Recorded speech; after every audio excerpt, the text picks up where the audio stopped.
ሰላም ጤና ይስጥልን። የተወደዳችሁና የተከበራችሁ የጣና ቴሌቪዥን አድማጭ ተመልካቾቻችን እንደምን ዋላችሁ? ከጣና ቴሌቪዥን የጥር 28 ቀን 2018 ዓ.ም የምሽት ጣና ዜናችን ተጀምሯል። ዜናዎቹን እየመራው አማራ ሰፋ አብሬያችሁ ቆያለሁ። በቅድሚያም አርዕስተ ዜናዎቹን እናስቀድማለን። ሁለት የህዝብ ሆስፒታሎች በብልጽግናው ሰራዊት ብቻ ስለተሞሉ የአካባቢው ህዝብ ሕክምና ማግኘት እንዳይችል ተደርጓል። የደሴና ኮምቦልቻ ሆስፒታሎች በዚህ ሰዓት በድምሩ 123 የብልጽግናን ሰራዊት አልጋ ሲይዘው እያከሙ ይገኛሉ። የሰዓቱ ዜናችን የውጊያውን ስፋትና የጉዳቱን መጠን በዝርዝር ያስደምጣችኋል። ከወር በፊት ሙሉ የወረዳውን ሚልሻና ፖሊስ በፋኖ የተቀማው ወረዳ ዛሬም በተመሳሳይ የብልጽግናው መከላከያ በፋኖ አስበልቶታል። በዝርዝር ይደመጣል። ፓርላማ በቀረበው ቁጥር ከውሸት ላይ ውሸትን እየደራረቡ በመናገራቸው መታዘቢያ የሆኑት የብልጽግናው ሊቀመንበር የማክሰኞ የፓርላማ ውሏቸው የቀድሞ ባለስልጣናቸውን ሳልፈልግ እንድናገር ከጋበዙኝማ የእርስዎ ጉድ ይህ ነው ሲሉ የሚያውቁትን ዘርግፈውታል። የአቶ ገዱ ምላሽ እናስደምጣችኋለን። የብልጽግናው ሊቀመንበር የውሸት መረጃ ያጋለጠው ሌላው ዓለም አቀፍ ተቋም ደግሞ እንኳን ውሸት ማርም ሲበዛ ይመራል፣ የውሸትን መጠን አለው እኮ ሲል የኢትዮጵያን ሁኔታ በዝርዝር አስቀምጦታል። እንኳን ጥጋብና ድሎት ይቅርና ደረቅ ዳቦ ያረረበት በሰላም ወጥቶ መግባት ብርቅ የሆነበትና ሰው በመናገሩ ብቻ ሳይሆን በማሰቡም የሚሳደድበት አገር ኢትዮጵያ ናት ብለዋል። ሙሉ መረጃውን በሰዓቱ ዜናችን ተሰሙታላችሁ። ዝርፊያን ዋና የሥራው አካል ያደረገው የባዲን ካድሬ መዋቅር የዝርፊያ አድማሱን ማስፋቱን ተከትሎ በራሱ ባለሙያዎች ተጋልጧል። አንድ ዩኒቨርሲቲ ማስገንባት የሚያስችለን የከተማ መሬት በቤተሰብ ስም የተቀራመተውን የደብረ ታቦርን ባዲን ገመና በዜናችን እናስደምጣችኋለን። ሰዓቱ ሲደርስ ተሰሙታላችሁ። የተወደዳችሁና የተከበራችሁ የጣና ቴሌቪዥን አድማጭ ተመልካቾቻችን እነዚህንና ሌሎች የግንባርና የትንታኔ ዘገባዎችን ይዘናል። እስከ ዜናዎቻችን ፍጻሜ ድረስ አብራችሁን እንድትቆዩ እየጋበዝን ወደ ዝርዝር ዜናዎቹ እናልፋለን።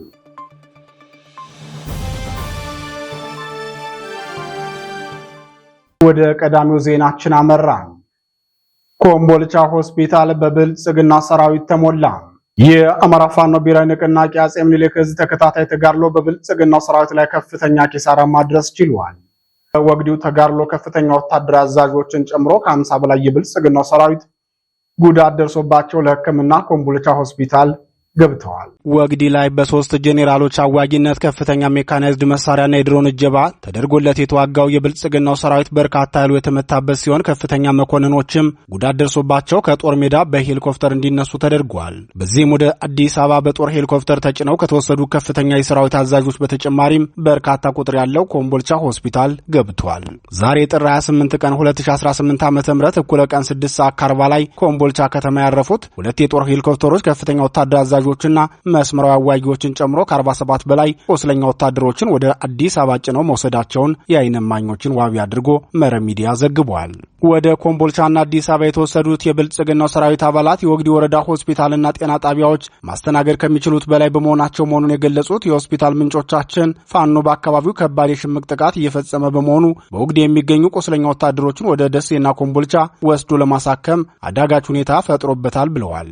የኮምቦልቻ ሆስፒታል ምንጮቻችን በበኩላቸው ወደ ሆስፒታል የሚመጡ የመንግስት ወታደሮች ቁጥር ከቀን ወደ ቀን እየጨመረ ነው፣ ዛሬ የገቡትን ግን ከፍተኛ ከመሆናቸውን ባለፈ የደረሰባቸው ጉዳት ከባድ በመሆኑ ለሕክምና አስቸጋሪ ሆኖብናል ብለዋል። የሆስፒታል ምንጮቻችን አክለውም ተጎድተው ከመጡት ወታደሮች መካከል ሙሉ በሙሉ በሚያስብል መልኩ ከወገብ በላይ የተመቱ ናቸው። ይህ መሆኑ ደግሞ ሕክምናውን ውስብስብና ከባድ ያደርግብናል ሲሉ ተናግረዋል። ከኮምቦልቻ ሆስፒታል በተጨማሪም ደሴ ሆስፒታልም በተመሳሳይ የብልጽግናው ሰራዊት ጉዳት ደርሶበት መግባቱን ተናግረዋል። በተለይም የደሴው ሆስፒታል ከኮምቦልቻውን በከፋ መልኩ ከፍተኛ ቁጥር ያለው መሆኑን የሚናገሩት ምንጮቻችን የኮምቦልቻውን ልዩ የሚያደርገው ኮምቦልቻ የአውሮፕላን ማረፊያ ስላለ እዚያ እየታከሙ ያሉት ከመስመራዊ መኮንኖች ጀምሮ በኃላፊነት ምድብ የተቀመጡ የመንግስት ሰዎች መሆናቸው ነው ብለዋል። ይህ ዜና እስከተጠናቀረበት ሰዓት ድረስ ደሴ ሆስፒታል ውስጥ 71 የብልጽግና ሰራዊት አባላት በሕክምና ላይ መሆናቸውን የሆስፒታል ምንጮቻችን ጨምረው ገልጸዋል። በኮምቦልቻ ከተማም በተመሳሳይ ዛሬ ማርፈጃውን ከተወሰዱ ቆስለኞች ጋር በድምሩ 53 ወታደሮች ሕክምና እየተደረገላቸው ሲሆን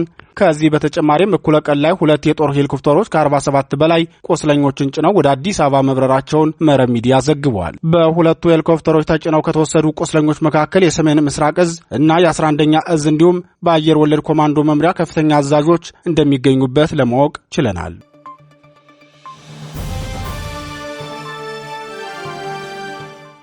ወደ ተከታዩ ዜናችን እናልፋለን። ፋኖ ጃራ ላይ ድል ተቀዳጀ። የአማራ ፋኖ ብሔራዊ ንቅናቄ ደጃዝማች በላይ ዘለቀ ሜጀር ጄኔራል ባንታ ባተ ኮር አንድ አቤት ላይ ከፍተኛ ድል መቀዳጀቱ ተገለጸ። ምንጮቻችን ለጣና ቴሌቪዥን እንደገለጹ ዛሬ ከቀትር በኋላ ወደ ፋኖ ቀጠና የገባው የብልጽግናውን ጥምር ጦር በፋኖ በተወሰደበት ፈጣንና ድንገተኛ ጥቃት ከፍተኛ ኪሳራ ደርሶበታል ብለዋል። የብልጽግናው ሰራዊት በተደጋጋሚ በቀንና በሌሊት ወደ ፋኖ ቀጠና በመግባት ሙከራ እንደሚያደርግ የገለጹት ምንጮቻችን ፋኖ በሚወስደው የተቀናጀ እርምጃ ተከታታይ ሽንፈት ማስተናገዱንም ያክላሉ። የብልጽግናው ሰራዊት በአንዳቤት ወረዳ በረሃማ አካባቢዎች እንቅስቃሴ ማድረጉን ተከትሎ የደፈጣ ጥቃት የተፈጸመበት ሲሆን በዚህም ሰዋዊና ቁሳዊ ኪሳራ ማስተናገዱ ተገልጿል። ለሰዓታት በዘለቀው አውደ ውጊያ ፋኖ የውጊያ የበላይነት መውሰዱን የገለጹት ምንጮቻችን በመጨረሻም የብልጽግናው ሰራዊት ወደ መጣበት መመለሱን ገልጸዋል። ከወራት በፊት ከወረዳው ዋና ከተማ ወለሽ ላይ በግማሽ ቀን አውደ ውጊያ ከ200 በላይ የጸጥታ ኃይሉ የተመታበት የብልጽግናው ሰራዊት እስካሁን ድረስ ፋኖ እርምጃ በወሰደባቸው የወረዳው የጸጥታ አመራሮቹንም መተካት አለመቻሉን የጣና ቴሌቪዥን ምንጮች ተናግረዋል። ለዚህ ደግሞ ምክንያቱ የስርዓቱን ጥሪ ተቀብሎ ወደ ስምሪት መግባት የሚፈልግ ሰው በመጥፋቱ መሆኑን ጨምረው ገልጸዋል። የብልጽግናው ሰራዊት መሽጎበት ከሚገኘው ወለሽ ከተማ በመነሳት በተለያዩ ቀበሌዎች እየገባ ፋኖን ለማፈንና አርሶ አደሮችን ትጥቅ ለማስፈታት ተደጋጋሚ ሙከራ እያደረገ እንደሚገኝ የገለጹት የጣና ቴሌቪዥን ምንጮች እስካሁን ድረስ በሁሉም ዘመቻዎች ኪሳራ እያስተናገደ መሆኑንም አስታውቀዋል። በተለይም ከአንድ ወር በፊት በአንዳቤት ወረዳ አጸደ ማርያምና ሙቀጫ ቀበሌዎች የገባው የብልጽግናው ሰራዊት በፋኖ ድንገተኛ ጥቃት ከፍተኛ ወታደራዊ ኪሳራ አስተናግዶ መመለሱን ተከትሎ በቂም በቀል አፍኖ ከወሰዳቸው አርሶ አደሮች መካከል አብዛኞቹን በግፍ እንደገደላቸው ተረጋግጧል።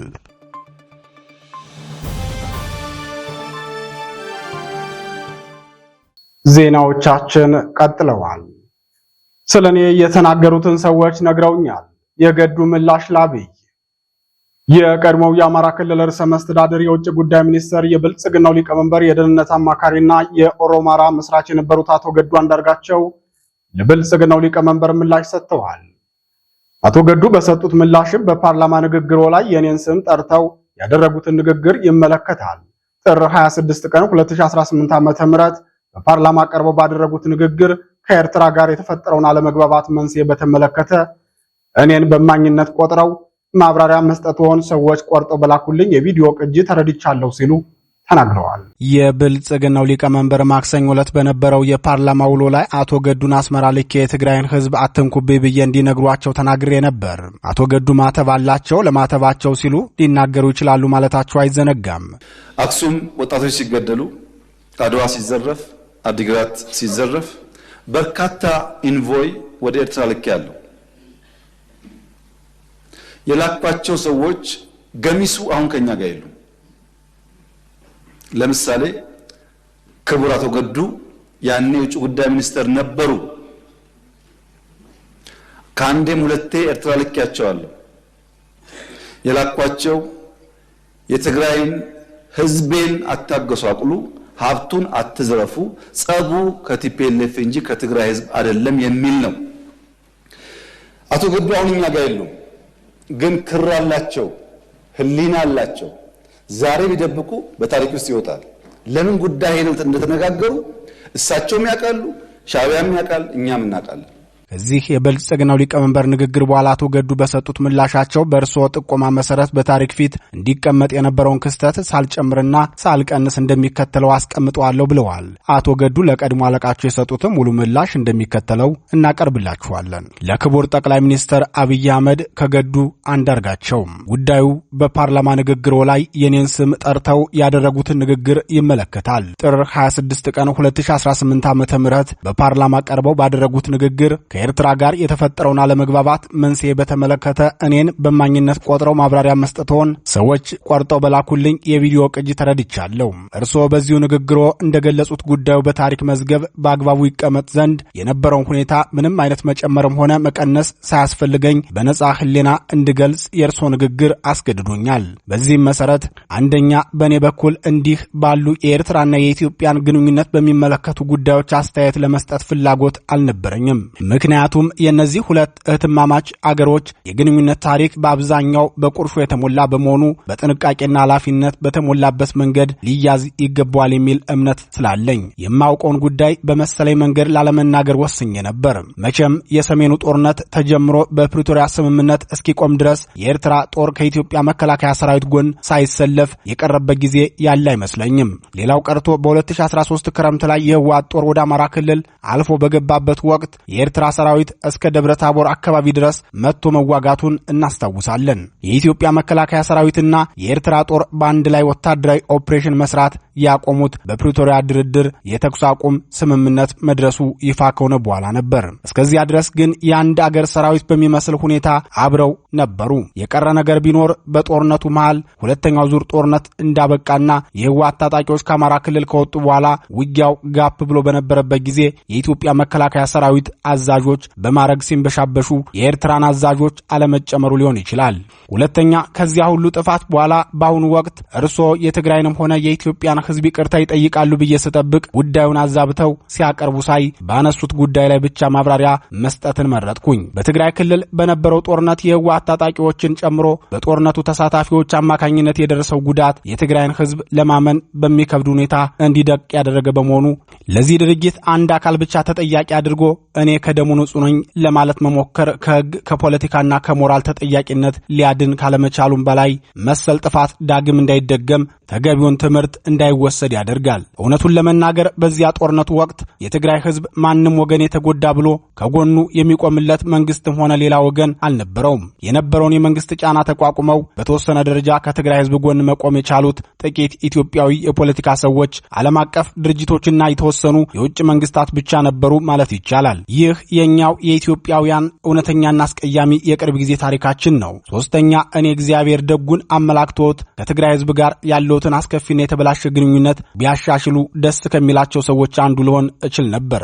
ነገር ግን ባለፈው ስተትዎት ምንም አይነት የመቆጨት ምልክት ካለማሳየቶም በላይ ለዚያ ሁሉ የሰው እልቂት፣ ንብረት መውደም፣ ማህበራዊ መስቀልቀልና የሀገርን ህልውና የሚፈታተን ቀውስ የራስዎን የፊት አውራሪነት ድርሻ ሳይመለከቱ ሌላ ተጠያቂ ፍለጋ ሲዋትቱ ሳይ አግራሞትን የጫረብኝ ከመሆኑም በላይ አሁን ያለው መስቀልቅሎ የወጣ አገራዊ ሁኔታ ያነሰን ይመስላል። ሌላ አዲስ ቀውስ ለመፍጠር እየተንደረደሩ ስለመሰለኝ ጠንካራ ስጋት አድሮብኛል። ምክንያቱም ከላይ እንደገለጽኩት እስካሁን በህዝብ የተፈጸሙት አገራዊ ጥፋቶች ዋነኛ መነሻ ምክንያታቸው የእርሱ አገዛዝ ሆኖ ሳለ ሁልጊዜም ውጫዊ የፈጠራ ምክንያቶችን ሊያቀርቡ ይሞክራሉ። የትግራይ ጦርነት፣ በአማራ ህዝብ ላይ እየተፈጸመ ያለው ዘርፈ ብዙ ጥፋት፣ ማለቂያ የሌለው የኦሮሚያ ክልል ጦርነት፣ የቤኒሻንጉልና የቅርቡን የጋምቤላን ግጭት ጨምሮ በሌሎች የአገሪቱ አካባቢዎች ብዙ ጥፋት ያስከተሉ አገራዊ ቀውሶች የተፈጠሩት በዋናነት በእርሱ አገዛዝ ደካማነትና ያለ ግጭትና ጦርነት በስልጣን ላይ መኖር አልችልም ከሚለው የተሳሳተ አስተሳሰቦ የተወለዱ ችግሮች ናቸው።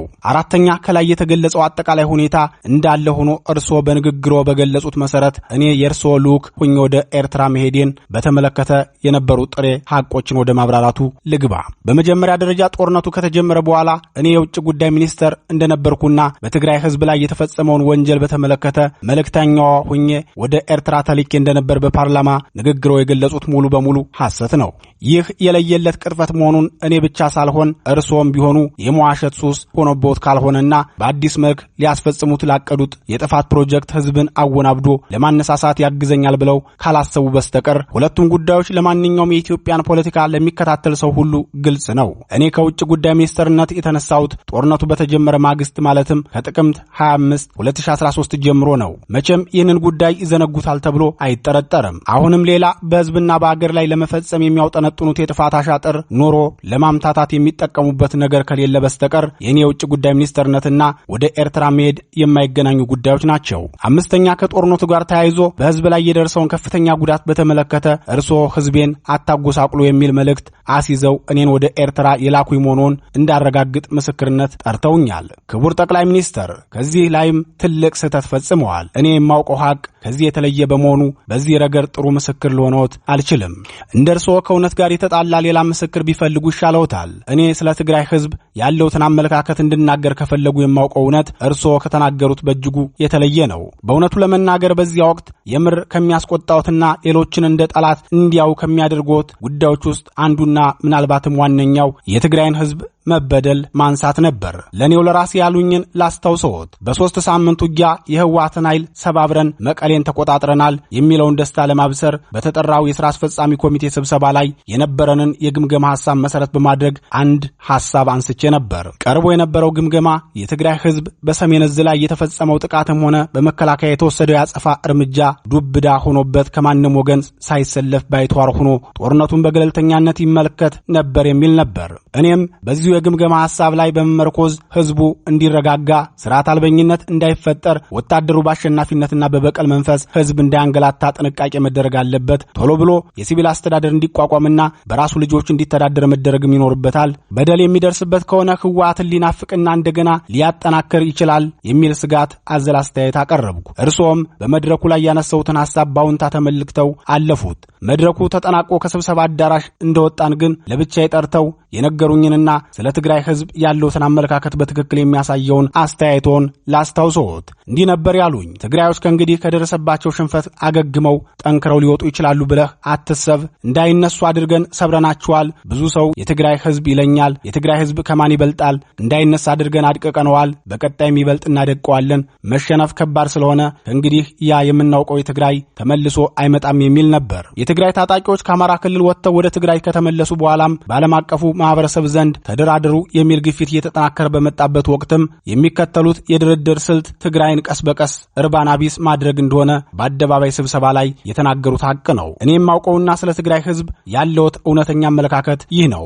6 ከፓርላማ ንግግሮ ትንሽ እውነታነት ያለው የኔው ወደ ኤርትራ መሄድ ነው። ቀኑን በትክክል ለማስታወስ ባልችልም ጥር መጀመሪያ አካባቢ 2013 ዓ.ም ላይ አንድ የውጭ ጉዳይ መስሪያ ቤት ባለስልጣን ይዤ የእርሶን መልእክት ለፕሬዝዳንት ኢሳያስ አፈወርቂ እንዳደርስ ልከውኝ በማግስቱ አስመራ ደርሼ ተመልሻለሁ። የመልእክቱ ጭብጥም በሚከተሉ 3 ጉዳዮች ላይ ያተኮረ ነበር። እሱም አንደኛ፣ በወያኔ ላይ በጋራ በወሰድነው የተቀናጀ ኦፕሬሽን ለድል በመብቃታችን የእንኳን ደስ አለህ የደስታ መግለጫ ለፕሬዝዳንት ኢሳያስ ማስተላለፍ። ሁለተኛ፣ የኢትዮጵያ መከላከያ ሰራዊት አካል የሆነው የሰሜን ዕዝ ጥቃት በደረሰበት ወቅት ሰራዊቱን ተቀብለው ላደረጉለት እንክብካቤና ኋላም ለመልሶ ማጥቃት እንዲዘጋጅ ላደረጉልን ወንድማዊ ድጋፍ ለኤርትራ መንግስትና ህዝብ ምስጋና ማቅረብ። ሶስተኛ፣ አንዳንድ የወያኔ ደጋፊዎችና የኢትዮጵያንና የኤርትራን መልካም ግንኙነት የማይፈልጉ የውጭ ኃይሎች በተለያዩ ዓለም አቀፍ ድርጅቶችና ሚዲያዎች አማካኝነት ከሰብአዊ መብት ጥሰት ጋር በተያያዘ ሰፊ የስም ማጥፋት ዘመቻ ከፍተውብናል። ይህ ነገር ውሎ አድሮ በሁለታችንም ላይ ጣጣ ሊያመጣብን ስለሚችል የጋራ ጥንቃቄ ልናደርግ ይገባል የሚሉ መልእክቶች ነበሩ። ለፕሬዝዳንቱ የሚቀርቡትን እኔን መልእክቶች ከገለጹልኝ በኋላ በእኔ በኩል እንዲጨመር አንድ ጥያቄ አንስችለውት ነበር። ይኸውም ጦርነቱ መጠናቀቁን በይፋ ለህዝብ ተናግረናል። የዓለም አቀፉ ማህበረሰብ እየጠየቀን ያለውም የኤርትራ ሰራዊት ከኢትዮጵያ እንዲወጣ ነው። ስለዚህ ለምን የኤርትራ መንግስት ሰራዊቱን እንዲያስወጣ በግልጽ አንነግራቸውም የሚል ነበር። እርስዎ ግን ሰራዊታችሁን አስወጡ ብለህ በፍጹም እንዳትጠይቅ ብለው አስጠነቀቁኝ። ከዚያም የሰጡኝን ተልኮ ተቀብዬ ተለያየን። ከዚያ ውጭ የትግራይን ህዝብ በተመለከተ ያነሱልኝም ሆነ የሰጡኝ ምንም አይነት መልእክት አልነበረም። በወቅቱ የእርስዎ ጭንቀት የተከፈተብን የሰብአዊ መብት ጥሰት ክስ ሊያስከትልብን የሚችለው ጣጣ ነው እንጂ የትግራይ ህዝብ ላይ የደረሰው መከራ በፍጹም አጀንዳዎት አልነበረም። በማግስቱ በተዘጋጀልን አነስተኛ የኮንትራት አውሮፕላን ተሳፍረን አስመራ ደረስን። የኤርትራ ባለስልጣናት በአስመራ ኤርፖርት ተገኝተው ከተቀበሉን በኋላ ፕሬዝዳንት ኢሳያስ ወደሚገኙበት ቦታ ወስደውን ለፕሬዝዳንቱ የያዝነውን መልእክት አቀረብን። በያዝነው መልእክት ላይ ምንም ያወዛገበን ነገር አልነበረም። የማስታውሰው ስለተከፈተብን የሰብአዊ መብት ጥሰት ዘመቻ ለፕሬዝዳንት ኢሳያስ ስነግራቸው በእሳቸው በኩል የሰጡኝ መልስ የሚቻለውን ጥንቃቄ ሁሉ እንዲደረግ እኛም እናንተም ለበታች መዋቅሮቻችን መመሪያ እናስተላልፍ፣ በተረፈኔና አብይ በተስማማነው መሰረት ገና ብዙ የሚሰሩ ስራዎች አሉን የሚል ነበር። በሁለቱ መሪዎች ስለሚባለው ስምምነት የማውቀው ነገር የሌለ ቢሆንም ውይይታችንን በሙሉ መግባባት ፈጽመን ወደ አገራችን ተመለስን። አዲስ አበባ በተመለስኩ በማግስቱ ለእርሶ ስልክ ደውዬ ከፕሬዝዳንት ኢሳያስ ጋር ስለነበረን በጎ ውይይትና የሰብአዊ መብት ክሱን በተመለከተ ሁላችንም አስፈላጊውን ጥንቃቄ ማድረግ አለብን ማለታቸውን ሪፖርት አቅርቤልዎት የስልክ ንግግራችን ተቋጨ። እኔ የማውቀው እውነታ ይህ ነው በማለት የብልጽግናው ሊቀመንበር በአደባባይ ላቀረቡላቸው የምስክርነት ጥሪ የተከታተልነውን መልእክት አድርሰዋል።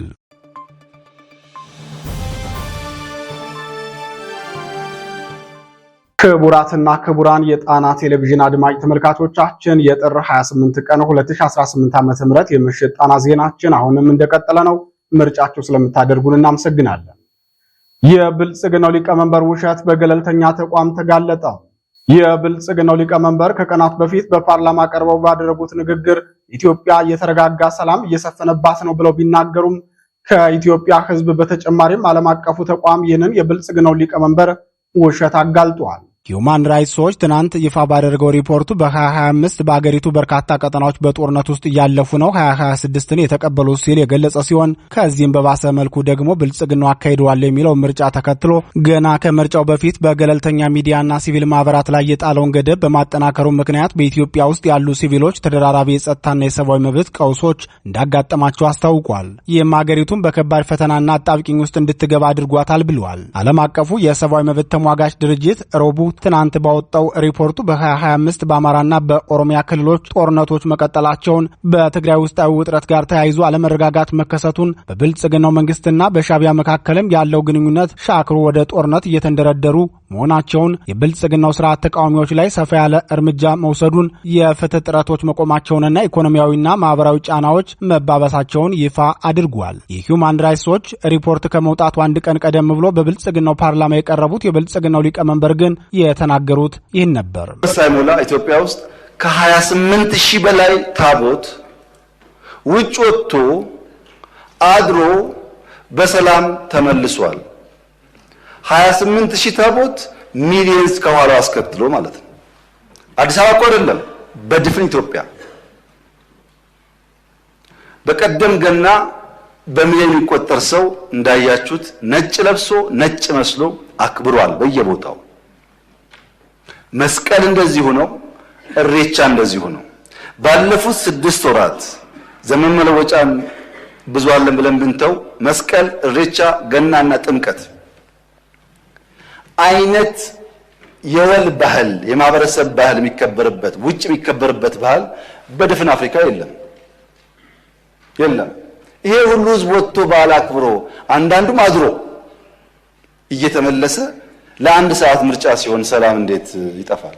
በአማራ ክልል ያለው ጦርነት በ2025 ሙሉ በሙሉ መቀጠሉንና በህዝቡ ላይም ከባድ የጦር ወንጀል እንደተፈጸመበት የገለጸው የሂዩማን ራይትስ ዎች ሪፖርት ሲቪሎችን ለልፈት የዳረጉ በርካታ የሰው አልባ አውሮፕላን ጥቃቶች መፈጸማቸውን ገልጿል። ለአብነትም በየካቲት ወር በሰሜን ሸዋ ዞን አንዲት ነፍሰ ጡር እናትን፣ የ6 ዓመት ሴት ልጃቸውንና አንድ ወጣት የገደለውን ጥቃት እንዲሁም በተመሳሳይ ወር መጨረሻ በምስራቅ ጎጃም ዞን ቢያንስ 16 ሰዎችን ለልፈት የዳረገውን የድሮን ጥቃት ሪፖርቱ አክሎ ገልጿል። ከጦርነቱ በተጨማሪም የገለልተኛ ሲቪክ ማህበራት ምህዳርና የሚዲያው ነጻነትም ከመቼውም ጊዜ በላይ ጠባብ እየሆነ መምጣቱን ገልጿል። ባለስልጣናት የመብት ተሟጋቾችን በማንገላታትና በማስፈራራት አንዳንዶቹ እንዲሰደዱ ማድረጋቸውን የገለጸው ሪፖርቱ ታዋቂ የሆኑ የሲቪክ ማህበራትን በፖለቲካዊ ምክንያቶች እንዲታገዱ ተደርጓል ብሏል። በአጠቃላይ በአገሪቱ ጭቆናው ተባብሶ መቀጠሉን የገለጸው ይኸው ሂዩማን ራይትስ ዎች ሪፖርት ጋዜጠኞችና የመገናኛ ብዙሃን ተቋማትም የከፋ ጫና አጋጥሟቸዋል ብሏል። የዘፈቀደ እስርን፣ በዜና ክፍሎች ላይ ፍተሻዎችና አፈናዎች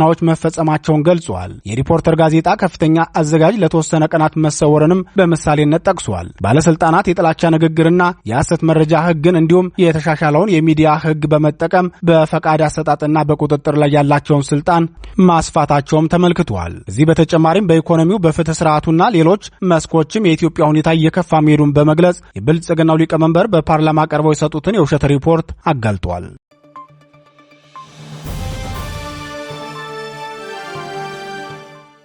ወደ መጨረሻው ዜናችን እናልፋለን። በኦዲተሮች የተጋለጠው የባዲን ገመና። በዝርፊያ ላይ የተሰማራው የባዲን መዋቅር የመሬት ወረራ ወንጀሉን አጠናክሮ መቀጠሉን የጣና ቴሌቪዥን ምንጮች አረጋገጡ። በአማራ ክልል ሁሉም ከተሞች በሚያስብል መልኩ የመሬት ወረራን ቀዳሚ የሀብት ማከማቻና የጦርነት ማስኬጃ ያደረገው የባዲን መዋቅር በደብረ ታቦር ከተማም በሊዝ ተይዘው የነበሩና የህብረተሰቡ የወል መሬቶች በካድሬው በወረራ ተዘርፈው ተገኝተዋል።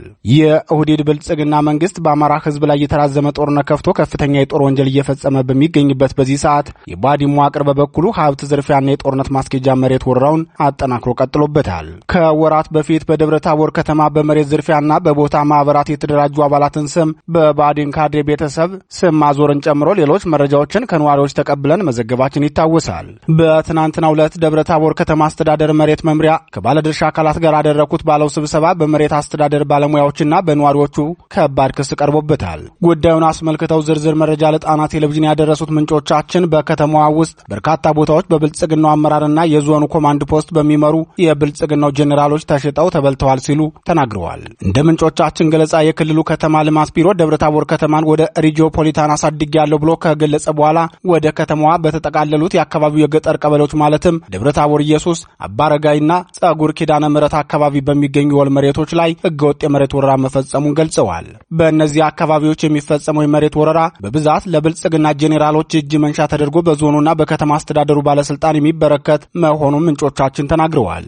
ምንጮቻችን አክለውም የከተማ አስተዳደሩ መሬት አስተዳደር በጠራው ስብሰባ በግልጽ ከተገለጹት የካድሬው ወንጀሎች መካከል በገጠር መሬት አስተዳደር ላይ የከተማ አመራሩ በዘመድ አዝማድ ህገወጥ ወረራ መፈጸም፣ በከተማ መሬት ይዞታ ማረጋገጥ ዙሪያ የይዞታ መሬቶችን በከፍተኛ የእጅ መንሻ ገንዘብ ለባለ ሀብት መስጠት፣ ለብልጽግና ጄኔራሎች መስጠት፣ በካሳ ግምታና ምትክ ቦታ አሰጣጥ ላይ በዘመድ አዝማድ ያላግባብ መተመንና በሌሎች ነዋሪዎች ላይ አነስተኛ ክፍያ ከመተመን ግምቱን እስካለ መክፈል የደረሰ መንግስታዊ ውንብድና ተነስተዋል። ሌላ በኩል የመኖሪያ ቤት ጠያቂዎችን ፋይል ማዛባትና በባለስልጣን ቤተሰቦች ስም ማዛወር የሚሉት በግልጽ በህዝብ ፊት የተገመገመ መሆኑን የመድረኩ ተሳታፊዎች ለጣና ቴሌቪዥን ገልጸዋል። እነዚህ መዋቅራዊ ዝርፊያዎችና የህዝብ ብሶቶች የቀረቡት በመሬት መምሪያ ኦዲተሮች መሆኑን የገለጹት ምንጮቻችን፣ ሆኖም እነዚህን ወንጀሎች በማን እንደተፈጸሙ ኦዲተሮቹ ደፍረው መግለጽ እንዳልቻሉ አስታውቀዋል።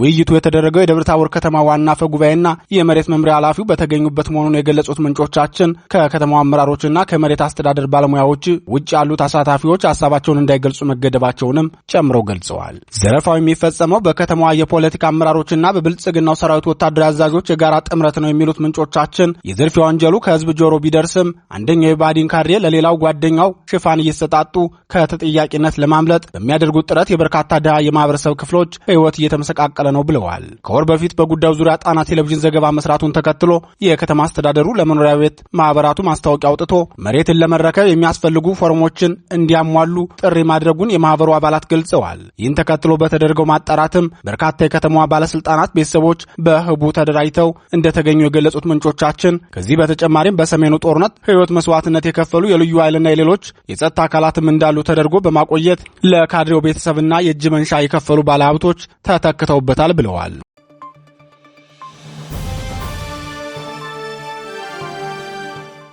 ክቡራትና ክቡራን የጣና ቴሌቪዥን አድማጭ ተመልካቾቻችን የጥር 28 ቀን 2018 ዓ.ም የምሽት ጣና ዜናችን የተከታተላችሁትን ይመስል ነበር። የዩቲዩብ ቻናላችን ሰብስክራይብ በማድረግ በቋሚነት ወዳጅ እንድትሆኑ እንጠይቃለን። ጤና ይስጥልን።